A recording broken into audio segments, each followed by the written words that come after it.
আজকে সসেজ দিয়ে পাস্তার একটি রেসিপি করে দেখাবো। আসসালামু আলাইকুম, আমি জেসমিন ক্যাফ অ্যান্ড ব্লগসের নতুন ভিডিও দেখার আমন্ত্রণ জানাচ্ছি। আমি আজকে তৈরি করে দেখাবো পাস্তা রান্না করে সসেজ দিয়ে তৈরি করে আপনাদেরকে দেখাবো। আশা করব ভিডিওটি ভালো লাগবে। ভালো লাগলে লাইক দিয়ে ভিডিওটি দেখা শুরু করবেন, আমার পাশে থাকবেন, আমাকে সহযোগিতা করবেন এগিয়ে যেতে। চলে যাচ্ছি মূল পর্বে। আমি এখানে পাস্তা রান্নার জন্য পানি দিয়েছি, সামান্য একটু তেল দিয়েছি। আমি যে বাটি করে পাস্তা নিব সেই এই বাটিটার এক বাটি পাস্তা নিয়েছি, আর পানিটা আমি ডাবল দিয়েছি। সামান্য একটু তেল দিয়েছি, দেখতে পেলেন এটা রান্নার তেল। তেলটা দিয়ে আমি আবারও ভালো করে নেড়েচেড়ে পাস্তাগুলোকে গরম পানির সাথে মিশিয়ে দিচ্ছি। একটু হালকা গরম পানিতে কিন্তু পাস্তাটা দিতে হবে, তাতে করে পাস্তাটা গায়ে গায়ে লেগে যাবে না আর সুন্দরভাবে সিদ্ধ হয়ে যাবে। আমি 7 মিনিট মতো পাস্তাটাকে সিদ্ধ করে নিয়েছি। পাস্তা প্যাকেটের গায়ে লেখা থাকে কোন পাস্তা কত মিনিটে সিদ্ধ করে নেবেন, সেটা অবশ্যই আপনারা দেখে নেবেন। আমি এখানে 2 রকমের পাস্তা নিয়েছি, আর আমার সিদ্ধ হতে 7 মিনিট সময় লেগেছে। আমি পানি ঝরতে দিয়ে আসছি, তবে পাস্তাগুলোকে কিন্তু ঠান্ডা পানি দিয়ে একটু আমি ধুয়ে নিয়েছি, যাতে করে ওভারকুক না হয়ে যায়। ঠান্ডা পানি দিয়ে ধুয়ে আমি একটা ঝাঁঝরিতে করে রেখে আসছি পানিটা ঝরে যাওয়ার জন্য। তো এখন আমি আবার রান্না করতে চলে আসলাম। এখানে আমি সসেস নিয়েছি, আপনারা চিনেন এটা চিকেন সসেস।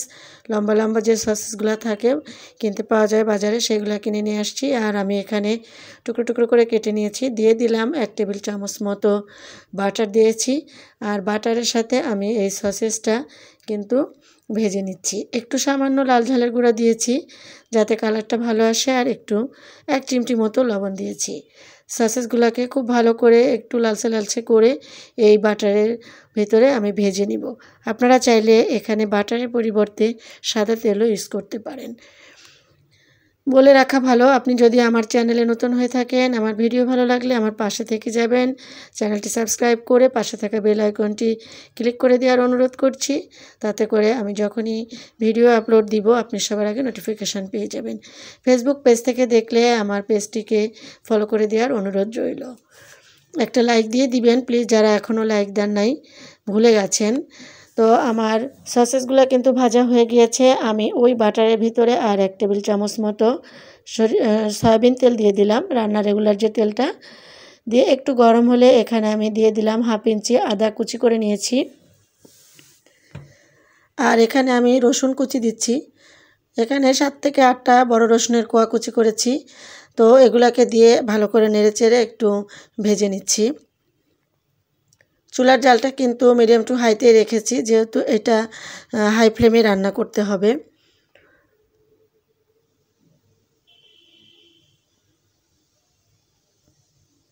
এখন কিন্তু আমি এখানে 4টা কাঁচামরিচ একটু বাঁকা বাঁকা করে কেটে দিয়ে দিলাম, আর দিয়ে দিলাম বড় সাইজের 4টা পেঁয়াজ কিন্তু আমি কুচি করে দিইনি, পেঁয়াজ বড় বড় করে কেটে দিয়েছি। পেঁয়াজের পাপড়িগুলো আমি আলাদা করে করে নিয়েছি।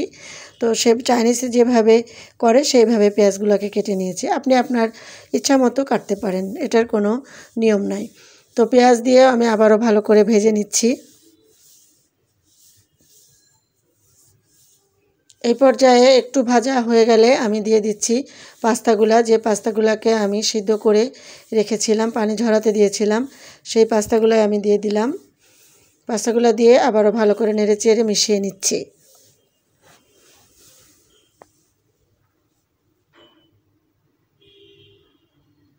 এখন স্বাদ মতো লবণ দিয়ে দিলাম, লবণটা কিন্তু বুঝে দিতে হবে। পাস্তা সিদ্ধর সময় আমি একটু লবণ দিয়েছি, আবার সসেসে ভাজার সময় কিন্তু লবণ দিয়েছি, এই জন্য লবণটা আপনারা চেক করে দিবেন। আর এখন আমি এখানে 1 চা চামচ দিলাম কালো গোলমরিচের গুঁড়া। আপনাদের কাছে যে গোলমরিচের গুঁড়া থাকে সেটা দিয়ে দিবেন।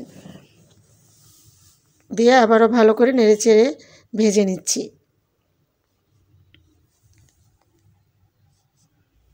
এখন সামান্য 1 চিমটি হলুদ দিয়ে দিলাম, এটা আপনি না চাইলে না দিবেন, আমি একটু কালারের জন্য দিয়েছি, এটা না দিলেও কিন্তু চলে।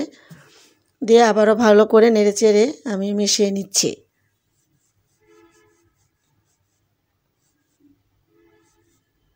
এখন দিয়ে দিচ্ছি সেই সসেসগুলো আমি ভেজে রেখেছিলাম। এটা চিকেন সসেসগুলো দিয়ে আবারও ভালো করে মিশিয়ে নিচ্ছি।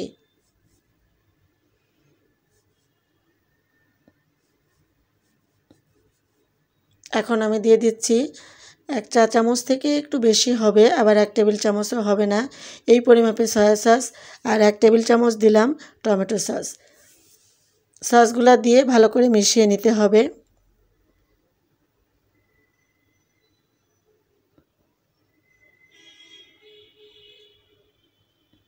চেষ্টা করবেন সসগুলো দেওয়ার, সসগুলো কিন্তু এর স্বাদটা দ্বিগুণ করে দিবে।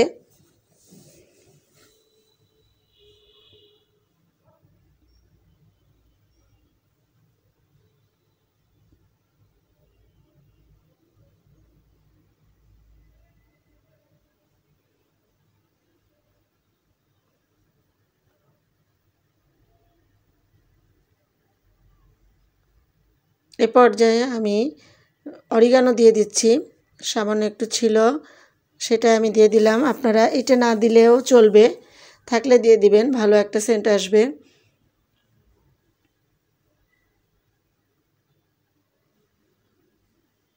এখন আমি পরিবেশন করে নিলাম, আমার রান্নাটা হয়ে গিয়েছে। আর আমি মজারেলা চিজ গ্রেট করে রেখেছিলাম সেটা দিয়ে দিলাম।